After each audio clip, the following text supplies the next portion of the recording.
There are so many little tips and tricks from interior designers that you could implement in your own home for low or literally even no money to make your space feel elevated, luxurious, expensive. I've been obsessed with this idea for forever. Actually, one of the very first home videos I ever put out on my channel was how to make your home look expensive. And here I am many years later with a fresh set of ideas, and I will be bringing you 20 specific things that you could implement in your own home to really make the space feel elevated, luxurious.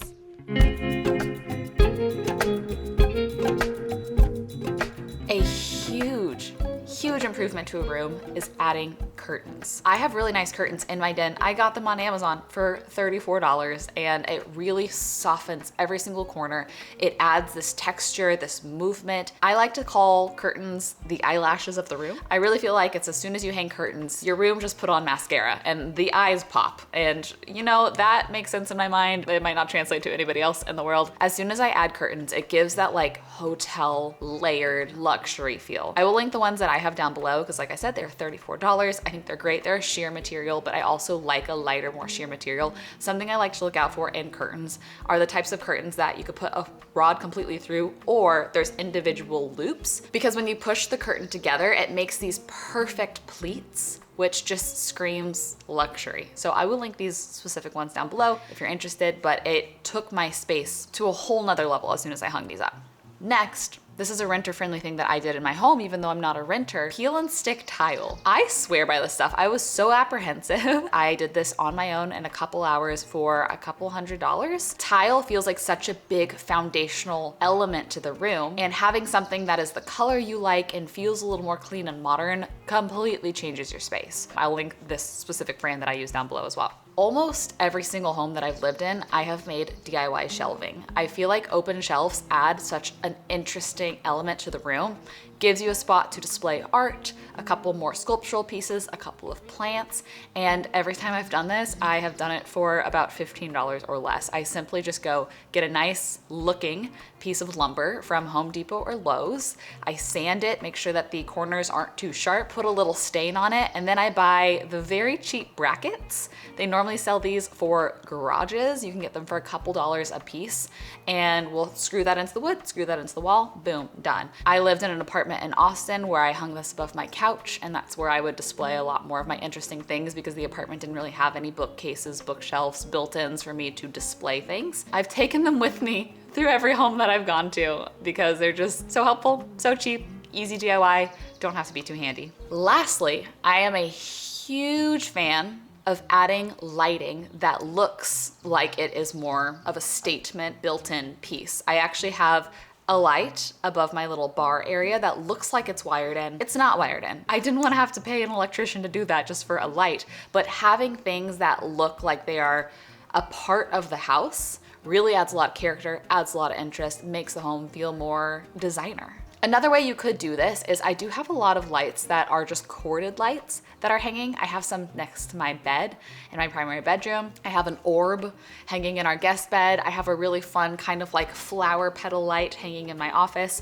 These are all just plug-in lights. The grand overall effect of having a lighting element that also feels a little bit more artistic, I think is chef's kiss. Also, we'll talk about lighting later, but the more lamps and the less big lights, definitely the more expensive and luxurious the space feels. We are anti-big light in this house if we can help it. Unless I'm filming, then I have all my big lights on. This takes us to part 2, just some decor principles. If you're styling a countertop, a shelf, a bookcase, I truly believe less is more. Not only is less and more in terms of affordability, because you have to buy a lot less, but giving your eye space between the items that you're styling really makes everything shine in its own way. It doesn't feel like just a ton of stuff crammed into one space. Rather, it makes every single individual item feel expensive, feel meaningful, feel like, oh, there must be a story behind this item because it has its own time to shine. This must be special to this person. I wonder if it was passed down through generations in their family, or if they found this on travels somewhere really fun and cool. It doesn't have to be any of those things, but when you display it like it is, not only is it nice for your brain to not see so much clutter, it kind of makes you assume maybe this is special. Maybe this is a nice thing. I have finally figured out a little bit more about the art of bedding. Just general decor principle, I very much think layering bedding makes the bed look so luxe. I just like to study hotels, really nice boutique hotels. I'm like, what makes this be a cozy little cocoon that I want to crawl into? Oftentimes it is that they have a duvet and a quilt and a throw and a sham and a lumbar pillow. I know the more things I'm saying here, yes, that does add expense because you're buying more for your bed, but these things don't have to be the nicest duvet cover ever. You can get a duvet cover from Walmart or Target. Actually, they have so many cute things. I've bought some more like throw blanket quilt type things from both of those places that have elevated my room so much. My biggest tip to you is if you add a quilt to the foot of your bed, make sure that it is the same width as your bed. You don't want just a tiny throw blanket as the quilt that is smaller than the width of your bed. I've just found that that is the thing that has transformed the luxeness of my bedding. Another decor principle to keep in mind is playing with height. You want things that are at various different heights, and my favorite way to add height to something is by stacking a couple books on their side and putting said thing on top of it, whether it's a small picture or a plant or a smaller sculptural thing, like even just on my coffee table right here. I have a really fun sculptural piece. This is a fake piece of coral that literally has been broken and glued back together. So nothing too fancy here, but having it stacked on top of a couple books, adding a little bit of height, grounding it in a sense, makes this feel like a complete moment. And a lot of my favorite larger books that I've gotten to display, I have found at Goodwill, I have found at antique malls, I have found just secondhand in general, estate sale, warehouse, and a lot of them I've spent a couple dollars on. But a nice, big, thick hardcover book as a way to add height and to ground items and to make a smaller item feel more substantial really, really does make a huge impact. Another decor principle, if you're styling like a larger shelving area, bookcase, whatever that might be, I love to use plants as spacers in the shelf. It helps break up all of the individual inanimate objects that you might have. I also love how a plant will grow and trail and fill in a space, and it adds this kind of organic whimsy. I've noticed a lot of really nice spaces incorporate a lot of organic lines, and we'll talk about that later as well. A plant growing however it might grow, it's not a structured vase that is circle or a structured book that is square. It's just kind of doing its own thing. I have one in my kitchen that's at the top and like trails over my cups and my plates, and I do have to occasionally pin it or trim it because it will just keep going, but it's fun. It's like a member of the house. Speaking of kitchens, a lot of times we don't have enough storage space in our cabinets or our drawers to store everything we need, which is so fine. I actually love the look of having things out that you are going to utilize. But my biggest tip to you is if you're shopping for setting up your kitchen, opt for natural materials whenever you can, because it is a lot more cohesive and easy to put together without feeling so cluttered. So if you're getting a set of, spoons and spatulas to cook with, maybe get the wooden set. Oftentimes, honestly, it is also cheaper, healthier for you, less microplastics and forever chemicals in wooden utensils. But then if those are out on your counter and a vase or something for easy accessibility, it looks cohesive, it looks nice, it looks timeless. So same goes for cutting boards, or if you are wanting to have plates and bowls that are all out, trying to kind of get them all in a similar color scheme. And I feel like you can never go wrong with choosing colors from nature, whether that is like a brown or a tan or a cream or a sand or whatever that might be. I know it's boring, but if you're unsure, that will go with any other decor theme you try down the line. It will be able to kind of grow with you, and then you can bring in pops of color and personality elsewhere. But for like functional things, choosing more natural materials and colors I have found is really helpful in making your kitchen look cohesive, intentional, and yet again, expensive. Let's talk about deciding on decor. Maybe you do have a new space and you're like, I need to figure out how to decorate this right now. I am going to go thrifting for it this weekend and hope to find some things. I am always a fan of bigger is better, but if you are styling something more substantial looks more expensive, it doesn't mean you have to spend more money on it. I have so many vases around my house that I have thrifted for $5 that are just like big, nice vases in our sculptural piece. I always think that larger items look a little more luxurious. So if you're thrifting, don't go buy, it's tempting. I know it's so tempting. Don't go buy all the tiny little vases and all the tiny little pots. Instead, just buy one or two larger, more substantial items. Also, something that I love to do, and this is more of my personal preferences, is mix old and new together. I don't really like if I have a lot of new things next to each other. What I mean by new things is something that I could buy at Target or IKEA or even like Crate and Barrel or cool spots like that. I like to mix in something that I have thrifted, antiqued, whatever that might be, next to that, so it feels balanced. I think that there is a cheapness that you can feel when it seems like everything you could go out and buy in the store right now today. And it does take time to curate finding thrifted vintage items, but those items are usually a lot more affordable than just going out and buying something new at any store that sells decor. It is a patience game, but if you can have the patience to find things that are secondhand, I think it adds a warmth and a richness and a texture and almost like a story to it that feels a lot more curated and put together by like an interior designer. And the last decor principle, that this is actually something I've recently learned and has actually changed my life, is gallery walls work really well if you keep in mind the angles and the spacing. I could not for the life of me figure out how to hang a gallery wall. It would just always look bad.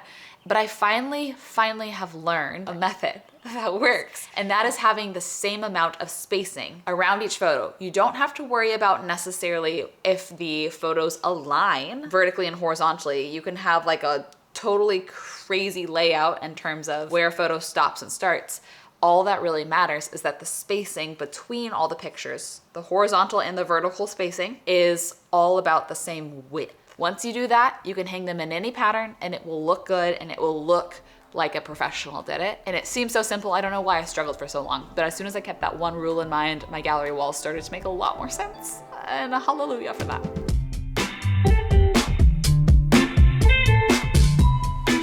This brings us to our next segment, these are some ideas of things that you can create, DIY, or just ways to display things a little bit differently that will elevate it so much. Absolute game changer. First, let's talk about art. There are so many things that you can frame that make beautiful, interesting, amazing art. A Polaroid picture, same with a photo strip. I love playing with negative space in a frame.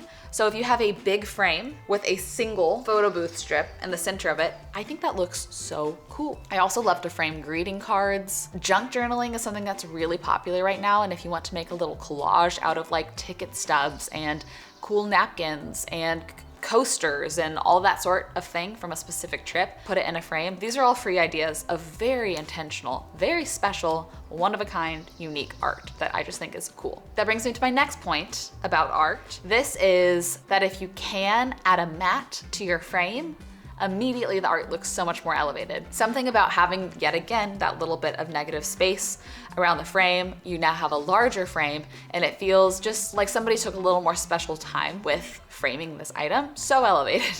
There's so many necessities that I know you have and probably need access to, but what if you displayed it in a more unique and interesting way to where it felt like art. It felt sculptural. I did this in the guest bathroom upstairs. There were things that I wanted the guests to be able to have access to, whether it's like Q-tips or cotton rounds or just things that are helpful to have. But instead of just leaving those in their bag in a drawer, I bought a few dollar little containers that have a really cool cork ball on top. I yet again got these from Amazon to put these items in a container and have them displayed on a shelf. And now, boom, the shelving is styled, but it's also practical and useful and elevated and interesting, and people can see it, know it's there if they need it. I encourage you to think outside of the box.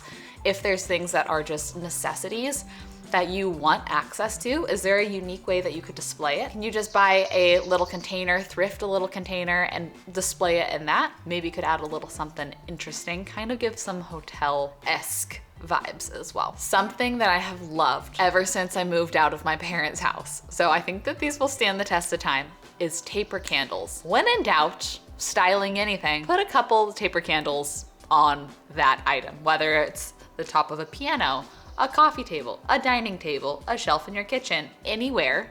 Taper candles always work. My biggest tip to you is if you're buying taper candles, normally they will come in a bright white or a natural wax. If you opt for the natural wax that's a little more cream colored, immediately looks so much more luxurious and intentional than the bright white. Things that feel like natural materials, yet again, just feel more luxurious, more expensive. It feels like perhaps a local beekeeper harvested that beeswax himself and you bought it at the farmer's market. Did you? No, you could find that at IKEA or Amazon, but it feels that way as opposed to like a highly processed whatever. You get it. You get what I'm saying. So that's my biggest tip to you for taper candles is opt for the more natural colored wax. Having that lit, especially if you're hosting, having some lit taper candles on the dining table, well, that's like straight out of a movie. The final thing that I would recommend, this is a free piece of decor to you if you just put a little bit of time and effort into it. That is taking a trimming from nature, putting it in a pot or a vase on display. I've done this so many times. When I was living in LA, I would go find some cool leaves that were like kind of larger palms, put those in a glass with water and have that be a display on like a console that I had because it added that organic kind of shape, it added that height, and it cost me $0. I love when people forage branches. Obviously, don't just cut these off of trees that aren't yours. Go see if you can find anything already on the ground. Ask permission. Don't just go cutting down people's plants. Ethically and responsibly, please. But if you are in a coastal town like me, a palm tree frond, so many different ideas that are literally free. Add that organic kind of touch and feel nice. They feel nice. You know what I mean?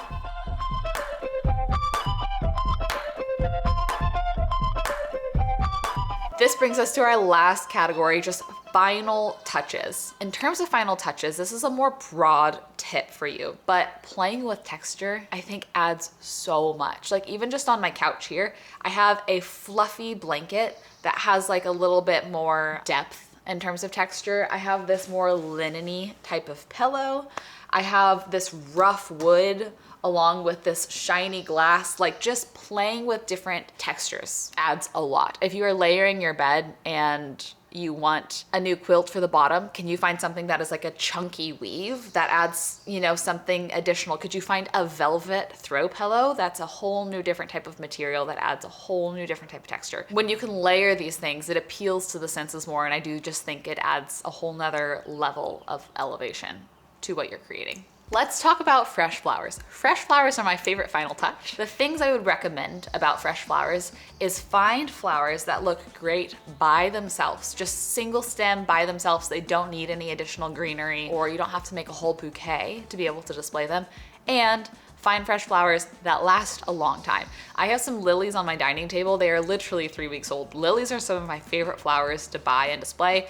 Be careful because they are toxic to dogs and they do drop their pollen, which can stain things, or their buds, or whatever you call them. That aside, I love lilies. They last a super long time, and one stem has several blooms shooting off at different heights, and so it's like they're already perfectly styled as bouquet, just the way God made them. So those are one of my go-tos. I also love tulips because as they get a little bit older and they start to kind of open up and like lean over, I think it's just so cool.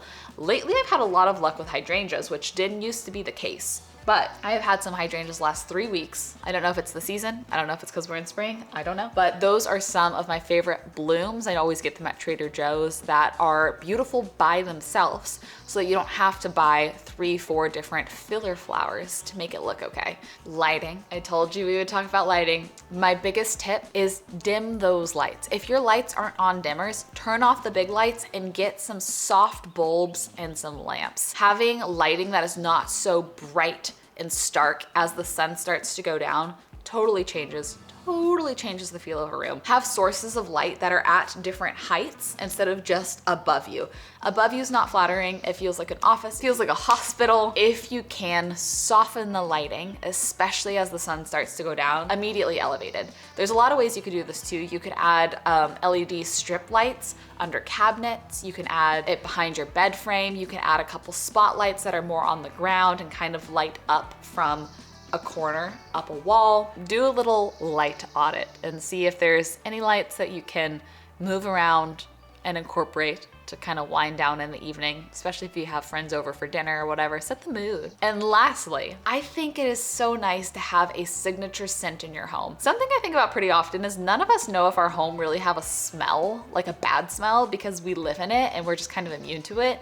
Especially if you have pets, sometimes it can smell a little doggy. You know what I mean? Like a little bit like a wet dog, or a little musky, or a little too much like your laundry detergent that people aren't used to. Just things that you aren't aware of.